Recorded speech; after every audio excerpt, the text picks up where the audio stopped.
¿Qué tal amigos de Fútbol Capital? Muy buenas noches. Sean bienvenidos a este enlace con nuestro querido amigo Alberto Lati.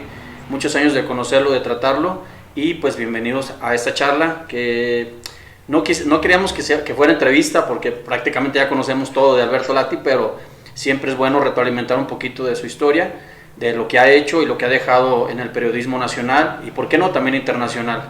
Yo la verdad estoy muy contento y pues qué mejor que dar la más cordial bienvenida a mi querido Beto, un fuerte abrazo, gracias por estos minutos. Es un placer, Willy, ya desde hace un rato teníamos pactado que íbamos a platicar, tenemos mucho tiempo siguiéndonos en redes, compartiendo, y la verdad es que es un gusto platicar contigo, siempre a tus órdenes. Gracias Beto. Fíjate que hace un par de días, de hecho de cuando estuvimos cuadrando lo de la entrevista, ¿te acuerdas que en el 2012 te entrevisté? Sí, claro que me acuerdo, por supuesto. Sí, ahí andabas en Londres, ¿te acuerdas? En los Paralímpicos sí. Acababan, creo que a unos días de que terminaron. Ya estábamos en los Paralímpicos, sí, es cierto, fue después de los Olímpicos, sí. Ya tiene 8 años, imagínate cómo pasa esto. 8 años, y fíjate, y ya con familia y todo, ¿te acuerdas que en ese tiempo me dijiste que apenas se acababan de casar tú y tu señora esposa Sara? Exactamente. Y ya con familia y todo, ¿no? 3 pequeños que tienes. Exactamente, ahí andan los 3 dando guerra con el encierro, la casa que es un Big Brother con la niña y su escuela por video, y mi esposa también dando sus consultas, que ella es nutrióloga y maestra en salud pública, y yo luego televisión de otro lado. Así es el encierro. Seguramente con cada persona con la que hablemos de cómo ha sido este proceso, tendrá mucho que contar, y para la historia serán muchas anécdotas. Esperamos que lo primero es que pues la tragedia y el luto dejen de ser para tanta gente, ¿no? Sí, que la verdad nos ha pegado a todo el mundo, ¿no? De alguna u otra manera. Pues bueno, Beto, ¿te parece si retroalimentamos un poquito de lo que tú digas? El amor al periodismo te inició por un plagio. A ver, platícame esa historia. A ver, si es por lo que creo que tú dices, a menos que me hayan encontrado otro plagio, no. Si es por lo que creo que tú dices, cuando era chavo, unas vacaciones, a mí me encantaba el fútbol evidentemente, pero lo jugaba muy mal. Lo he platicado muchas veces que no me dedico a jugar fútbol porque yo sabía que no tenía ni cómo dedicarme, era malísimo, pero mi pasión era el fútbol, y dije, si soy comentarista tengo la posibilidad de seguir cerca de lo que más amo, que es este deporte. Y en unas vacaciones, tendría yo quizá 10 años, que se van haciendo largas las vacaciones, dije, voy a escribir mi enciclopedia de los mundiales, ¿no? Sí, hasta el nombre pretencioso, güey, la enciclopedia. Y tenía una colección de unas revistas de los resultados de todos los mundiales, y los iba copiando, iba poniendo Uruguay 1930, partido México-Francia, partido tal, los anotadores, el minuto, el árbitro, en las finales, las alineaciones. Y la revista, que eran varios tomos, estaba incompleta. Esa sí era una enciclopedia, no la que yo estaba plagiando. Y entonces, para poder completar, hasta me acuerdo ahorita, Suiza 54 y España 82 le faltaban. Me fui a la hemeroteca. No eran tiempos que existiera el acceso a Wikipedia, ¿no? Evidentemente estamos hablando pues de fines de los 80. Me fui a la hemeroteca de la Universidad Nacional, imagínate tú con esa edad, pues descarado, pregunté, oiga, vengo a ver libros de fútbol, de los mundiales, y no sé ni cómo los encontré, y copié los que me faltaban. Entonces fue una suerte, sí, de empezar a investigar, de empezar a luchar, de entender lo que es escribir algo. Mi madre lo guarda con mucho recuerdo, fue un trabajo de un niño, pues era un cuaderno escolar, con esas cuadrículas y con esos espirales que se van saliendo, que los que sean mis contemporáneos se van a acordar. Sí, claro, que también nos tocó por ahí las impresoras cuando le quitaban las tiritas de los lados y todo eso. Exactamente. Pero no, plagio en el buen sentido de la palabra, tú sabes. No, claro, pero es que fue un plagio, es lo que fue, por supuesto que causa mucha ternura la historia, ¿no? Sí, es muy buena. Pensando en el niño y pensando que para mí eso era escribir un libro. Sí, ¿no? Sí. Bueno, y de ahí entraste a los 17 años a Televisa. ¿Por qué a esa edad, Beto, cuando todos piensan en divertirse, en una vida cotidiana de un joven puberto, y tú te metiste a la boca del lobo? Es raro, quizá tuvo que ver que soy el menor de mis hermanos, con algo de diferencia. Mi hermano mayor me lleva 11 años. Entonces crecí un tanto en un mundo de adultos, por esa razón. Muy pronto, de hecho, me quedé ya solo en la casa con mis padres, porque mis hermanos además se casaron jóvenes, ¿no? Mi hermano y mis 2 hermanas. Y yo vivía con prisa, quizá tiene que ver eso. Y a los 16 años yo ya decía, si no entro a Televisa pronto, no voy a estudiar comunicación, porque es señal de que mi camino no es en el periodismo deportivo, como comentarista deportivo. Y la gente me decía, pronto, eres un niño, disfruta la escuela, disfruta las salidas, disfruta las tardeadas, las pachangas, las idas a la feria, lo que sea que hiciéramos los niños, los videojuegos. Y yo, no, lo disfruto, pero yo ya tengo que entrar a Televisa porque si no, no es mi camino. Y a los 17 años se me presentó la oportunidad. Sí, Fui a sí. Televisa, conocí a Jorge El Che Ventura, que era el jefe de información, conocí a don Teodoro Cano, a los dos. Sí, Estoy agradecido eternamente. El Che falleció. Sí, claro. Estaba Fernando Schwartz de director de deportes, no era siquiera Televisa Deportes, era la oficina de deportes de Televisa. Y al estar ahí, es cuando pues me dicen, ¿puedes venir cuando quieras? No sé, me perdí ahí estoy. Me dicen, ¿puedes venir cuando quieras? Pero todavía no te podemos contratar, no sabes hacer nada. Yo dije, no, pues yo vengo. Yo estaba en tercero de preparatoria. Todas las tardes me iba de la prepa, me acuerdo que tomaba el camión, luego tomaba el metro hasta llegar a Valderas y caminar a Televisa Chapultepec, y entraba a trabajar. Y los fines de semana estaba ahí todito el día, y hacía mensajería, y servía cafés, y jalaba cables, y me iba por los cassettes que eran gigantes a videotape. Y eso me ayudó a aprender muchas fases del proceso de la televisión. Sí, claro. Y un año después de entrar, durante los Olímpicos de Atlanta 96, ya me contrataron.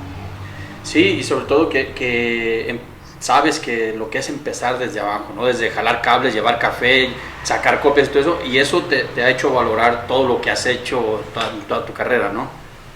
Fue muy importante porque además, cuando después fui corresponsal, que en la corresponsalía vives un alto grado de soledad, ¿no? Una toma de decisiones de factores más amplios, no solamente televisión, no solamente periodismo, no solamente sacar entrevistas, hacer historias, buscar exclusivas, es más amplio. Y todo este proceso me ayudó porque yo creo que tenía una formación más integral. Yo había estado en el estudio haciendo titulación. Yo me acuerdo que en el programa Acción yo me sentaba en la tituladora a escribir, los productores se pueden acordar perfectamente. Y hacía las plecas. Y me fui al máster y estuve en edición. Todas las fases del proceso yo las había hecho. Entonces eso yo creo que me ayudó mucho. Creo que fui muy afortunado en ese sentido. Fueron herramientas a final de cuentas para realizar todas las historias que hiciste alrededor del mundo. Platícanos, fíjate, tengo una muy grabada. Bueno, para el principio de cuentas, ¿cuántos idiomas manejas ahorita? ¿18 dominas? Perdón, 18, 11, perdón, 11. Voy en 12, amigo. 12. Y el 12 me está costando, y estuve tempranito de madrugada estudiando japonés y me está costando trabajo porque yo lo hablé hasta cierto punto para el Mundial 2002. Sí. Pero perfeccionarlo y conjugarlo bien es otra cosa. Sí. Me está costando, pero ahí la llevamos. Qué bien. Platícanos, bueno, yo ya conozco la historia, pero quiero de viva voz que nos platiques a los amigos de la capital deportiva, Beto, ¿cómo se dio, por qué anécdota más bien decidiste estudiar estos idiomas? Ya me la platicaste una vez, pero quisiera saber por qué, de verdad, ese fue el punto de partida para que tú decidieras y una herramienta muy importante para lo que has logrado en tu carrera, ¿no? Como periodista. Es que fue la Eurocopa 2000, que fue mi primer viaje importante. Yo tenía 21, 22 años. 21. A esa cobertura en Holanda, Bélgica. Y termina el partido Francia-Portugal, que avanza Francia a la final, sale Figo fúrico porque fue un penal en los tiempos extra con una mano de Abel Xavier y tantas cosas más. Y cuando sale Zidane, pues evidentemente Zidane no se frena con quienes hablan inglés porque no hablaba inglés, y no se frena con quienes hablan español porque él en ese momento jugaba en la Juventus, hablaba italiano y francés nada más. Sí, cierto. Por mucho que su esposa es de ascendencia española, él no hablaba español. Y me toca a mí. Y ni modo que yo lo dejara pasar, nunca. Además yo me había colado esa zona mixta porque esa Eurocopa la cubrimos sin estar acreditados. Iba con mi camarógrafo, el Chino Bretón, y nos metíamos, yo no sé cómo, a todos lados nos íbamos colando. Por ahí algún día nos íbamos mentando la madre. Y de plano el voluntario, como veía el tripié y veía la cámara y veía que íbamos muy enojados, se hacía a un lado. Sí. Y luego nos botábamos de la risa diciendo de qué manera nos acabamos de refrescar la pobre mamacita, ¿no? Y cuando llega Zidane frente a mí, yo improviso que hablo italiano. Y Zidane se para conmigo. Y todos los medios del mundo se van encima de mí. Y Zidane dice, no, espérense, estoy hablando con él. La bronca es que yo no hablaba más. Yo había hecho la primera pregunta, ¿a qué le pareció la partita?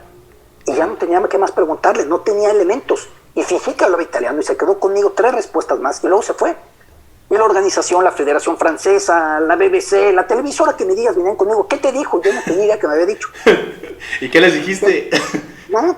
No sabía ni qué decir, era un escuincle. Tenía 21 años y aparte yo veía el cubo de la BBC.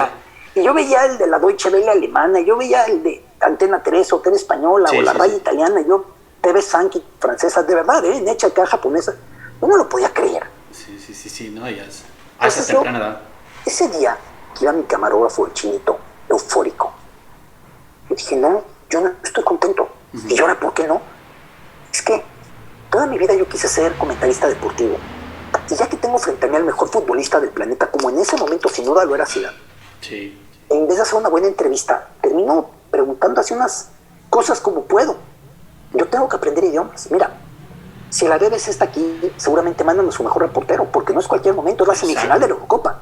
Y lo mismo aplica a lo que tú me digas de los alemanes, y de los españoles, y de los holandeses, y de los portugueses, y de los chinos. De todas las televisoras. Y de la Globo Brasilera, la que tú me digas. Dije, yo tengo que aprender idiomas porque de otra manera no voy a ser competitivo. Y así fue como regresando de esa Eurocopa, yo regresé con ese chip y empecé a estudiar francés e italiano al mismo tiempo. Italiano no en clase, estudiaba francés y yo leía en italiano y con un diccionario iba traduciendo palabras para entenderle y se me fue pegando solito. Se dio de esa manera. Fíjate qué bien, y todo gracias a esa entrevista que más que satisfactoria para cualquier periodista, aún sin saber qué preguntarle, para ti fue algo incómodo, ¿no? Por así decirlo. Pero lo bueno que a partir de eso, pues reaccionaste y metiste otro chip en tu cabeza y dijiste, no, pues esto no está bien. Y entendí que, a ver, no basta para hacer esas entrevistas en la zona mixta saber el fútbol o tener elementos de la vida del jugador o gritar muy fuerte para que te llamen.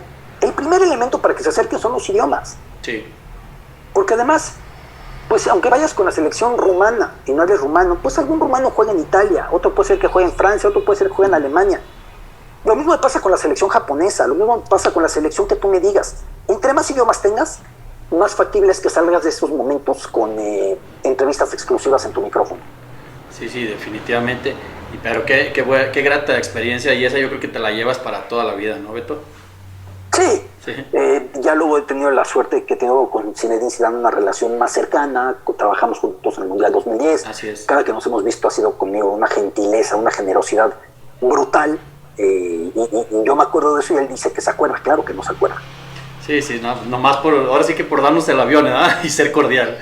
Fíjate, Beto, por ahí también me gustaría saber, ¿en qué te basas para hacer estas historias? ¿Cuál es tu inspiración cuando estás en una corresponsalía? ¿Qué elementos tomas para decir, de aquí voy a sacar una buena historia? Que a decir verdad, no necesariamente del fútbol, sino cultural, social, en todos los ámbitos. ¿Cuáles son los elementos que Beto Lati dice, esto lo quiero hacer con estos elementos? ¿Cuál es la inspiración?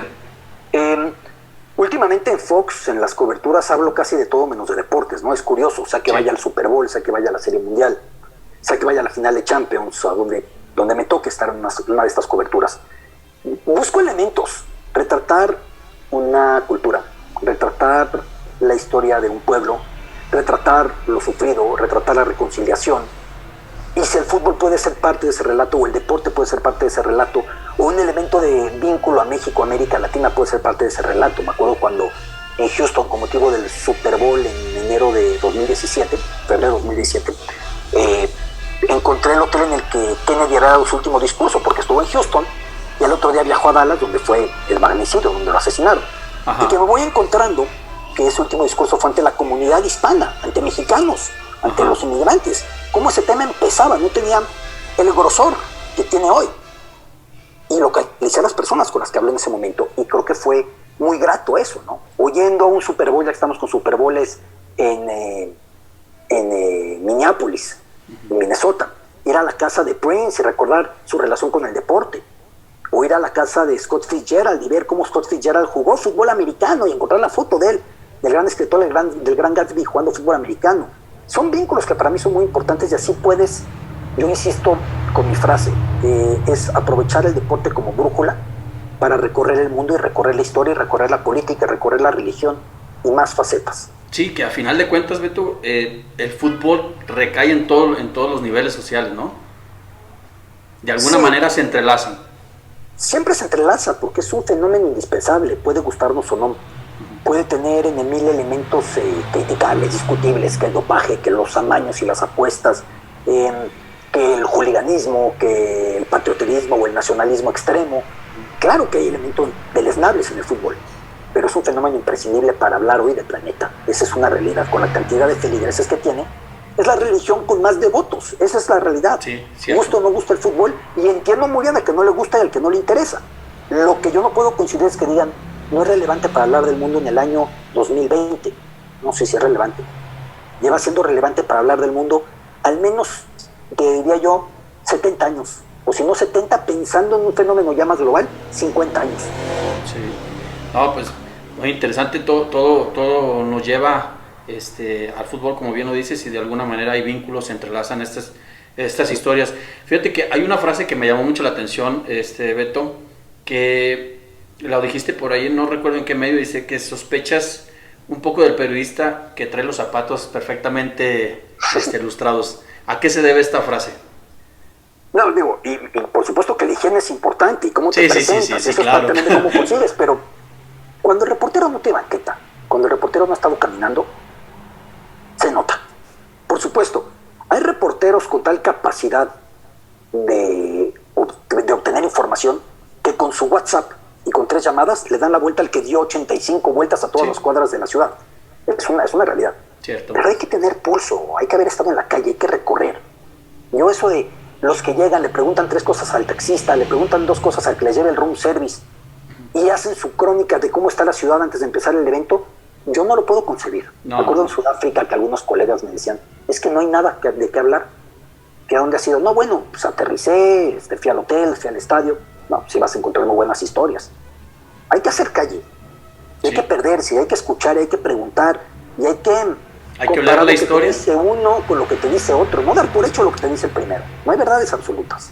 Sí, claro, y como bien lo has dicho en múltiples ocasiones, oler la historia, ¿no? Salir a buscar la historia, ¿no? Sí, hay instinto, hay olfato, a veces fallas.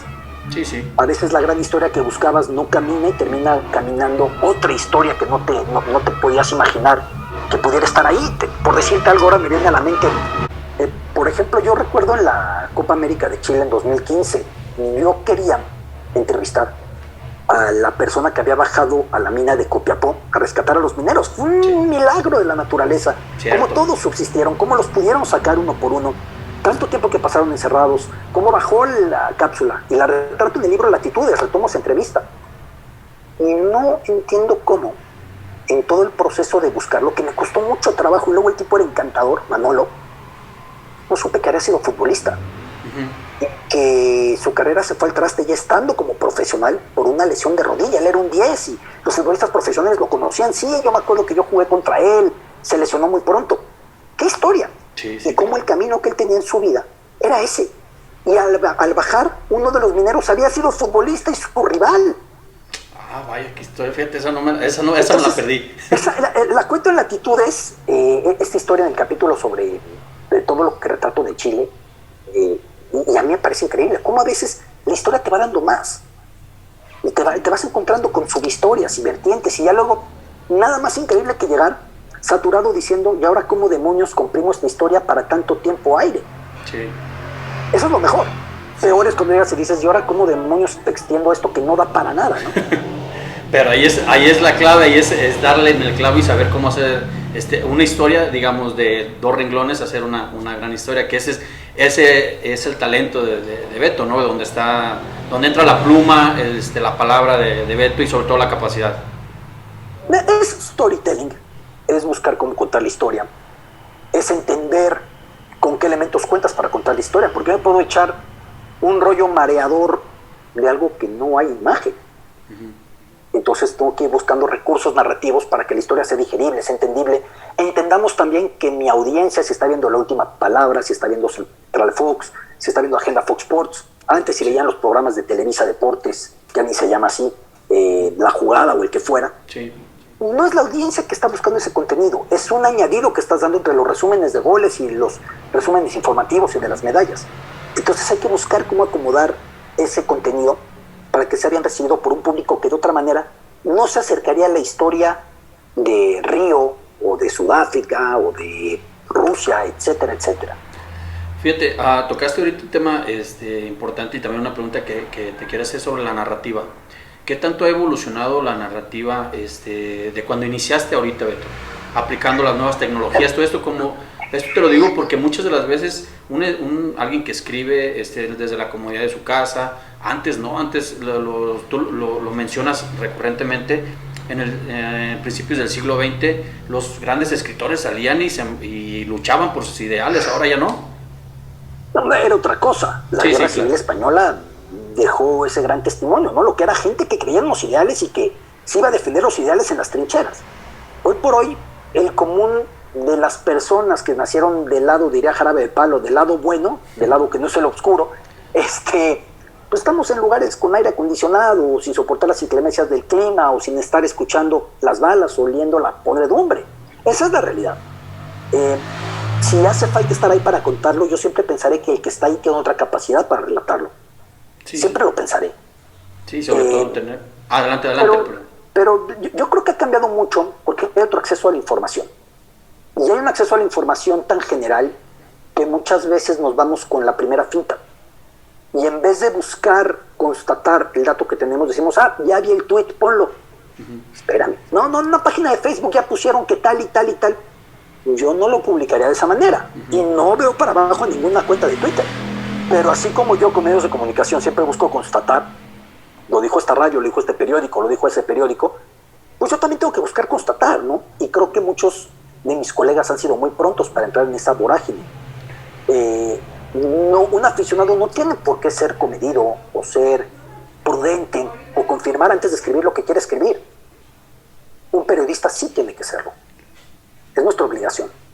Sí, y como bien lo dices, fíjate que yo, tu servidor Beto, siempre lo he dicho, tenemos el poder de un micrófono y no magnificamos a veces que te pueden escuchar una o millones de personas y ese comentario que tú hagas puede influir en la gente. O sea, puede encaminar hacia un comentario a los seguidores, a los que ven tu historia, ¿no? O una nota. Sí. Hay que ser prudentes, hay que ser cautelosos, hay que ser confirmados. No hay que ir con tanta prisa. Yo no pienso que sea tan relevante ser el primero en poner un tweet. Si eres el primero que tiene información confirmada siempre, mis respetos, es la exclusiva. Sí. Pero yo pienso que es más relevante tenerlo confirmado. Yo prefiero 1000 veces perder una nota que perder un prestigio. Te lo digo así, ¿eh? Sí. Y me parece que en esta vorágine esto está yendo mucho hacia la desinformación.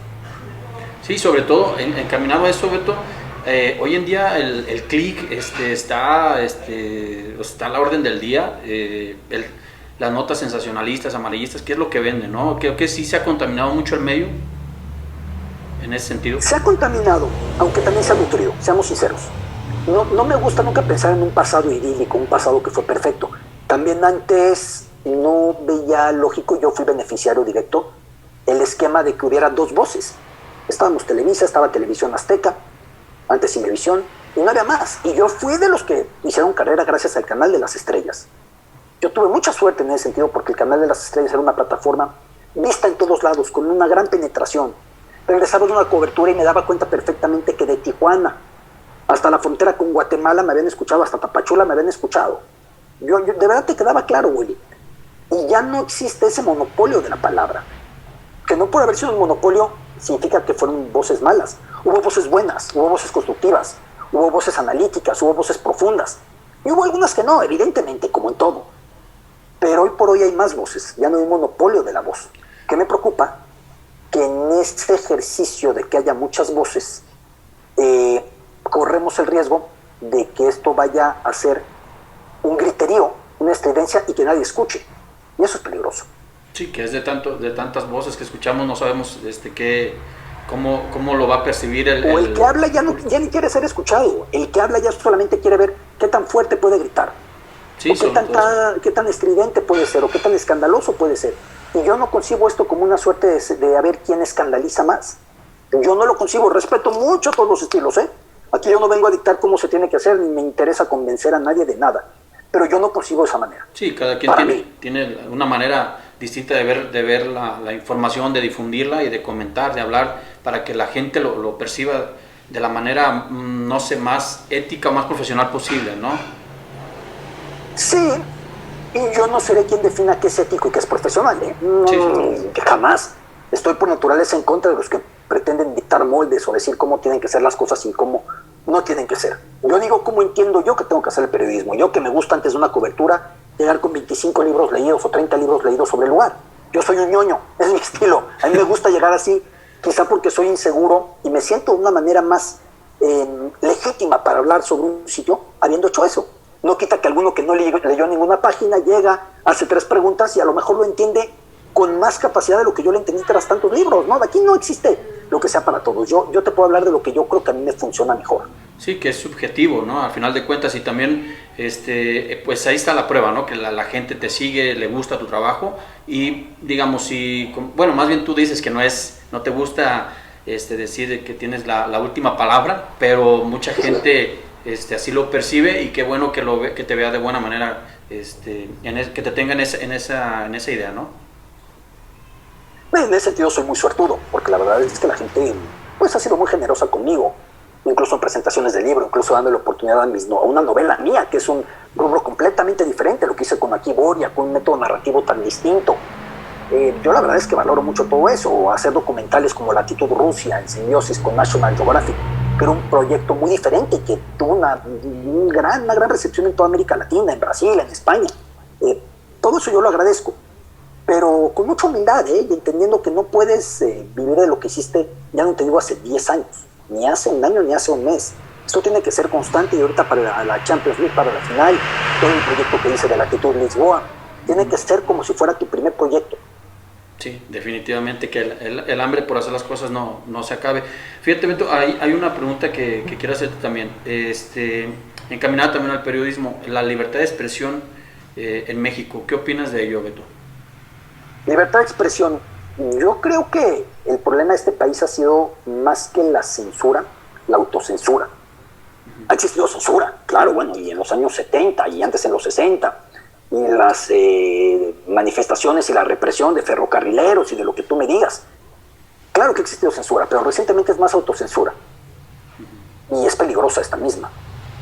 Una cosa es moderar lo que dices porque no tienes las fuentes, y otra cosa es moderarlo pues porque crees que queda de alguna mejor hacia un lado o hacia otro o hacia varios, ¿no?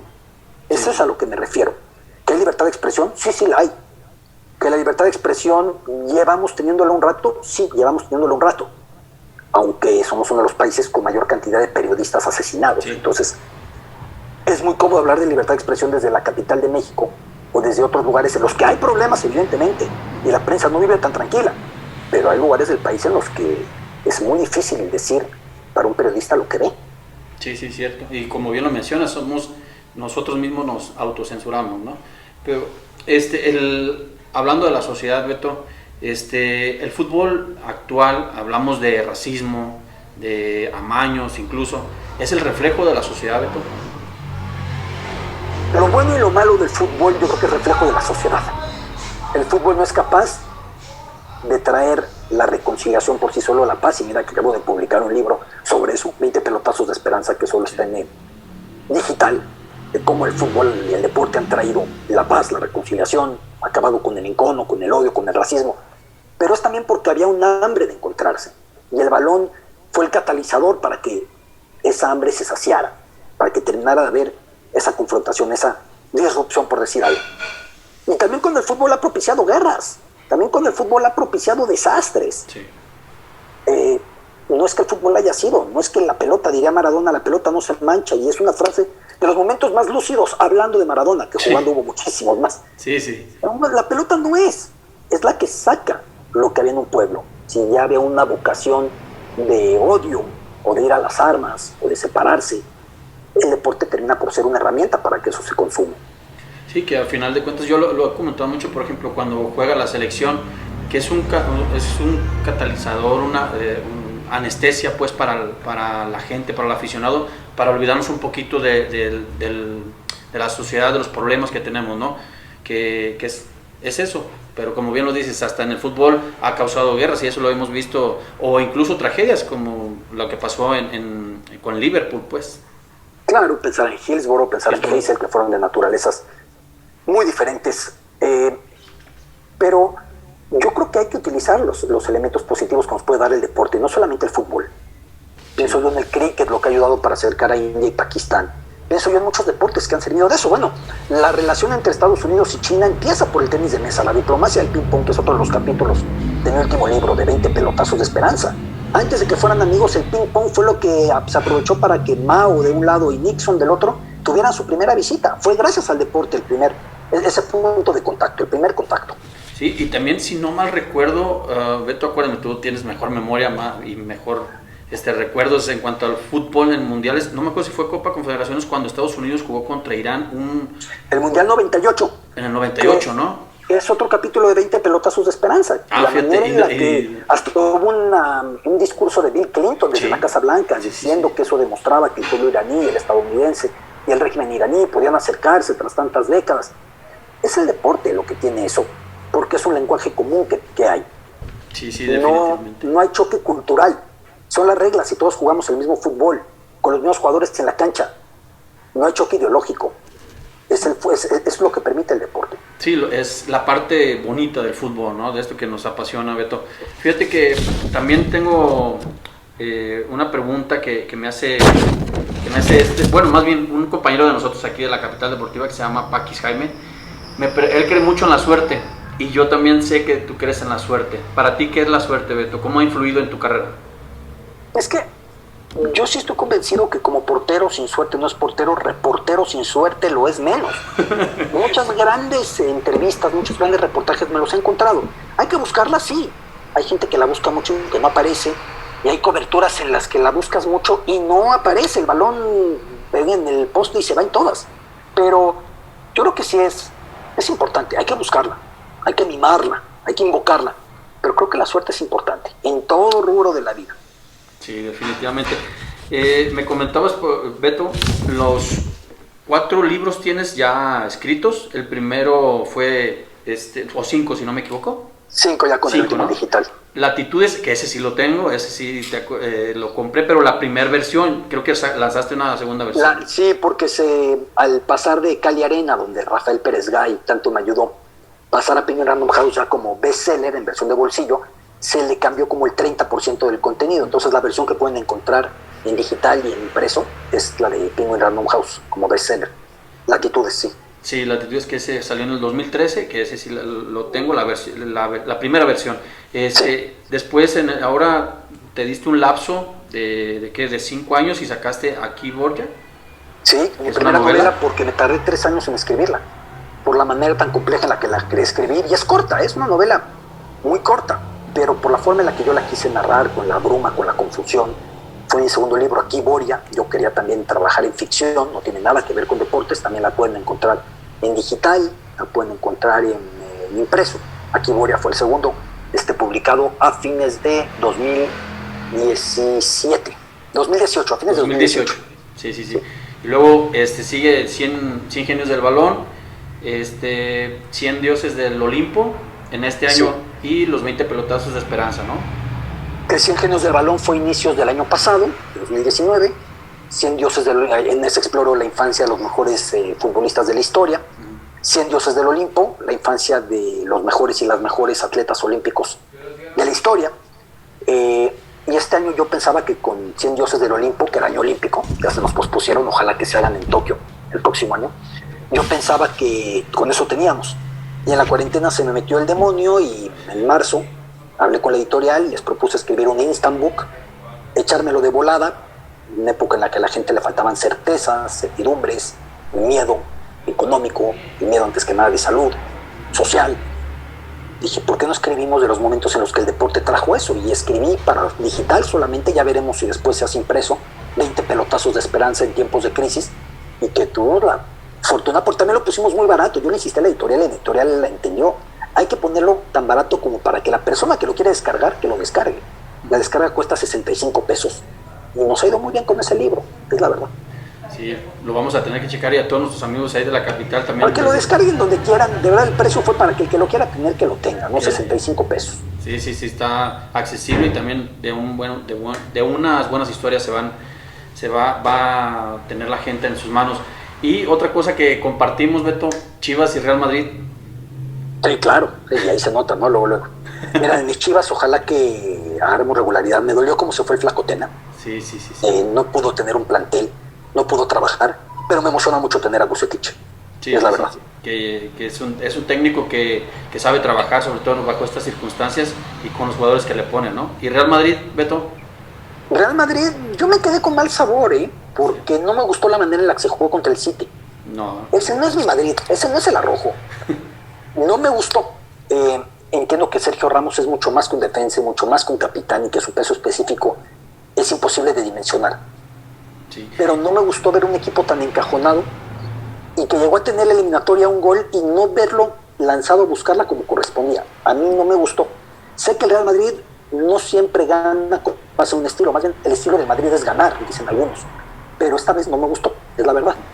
Y también que quede claro, en la Liga de Campeones los españoles demostraron que no estaban para competir contra los mejores clubes de Europa, quedó muy claro. Sí, sí, definitivamente. Y así rapidito, Beto, que Messi y Barcelona, ¿qué pasa? ¿Hay crisis? ¿Messi se tiene que ir o no?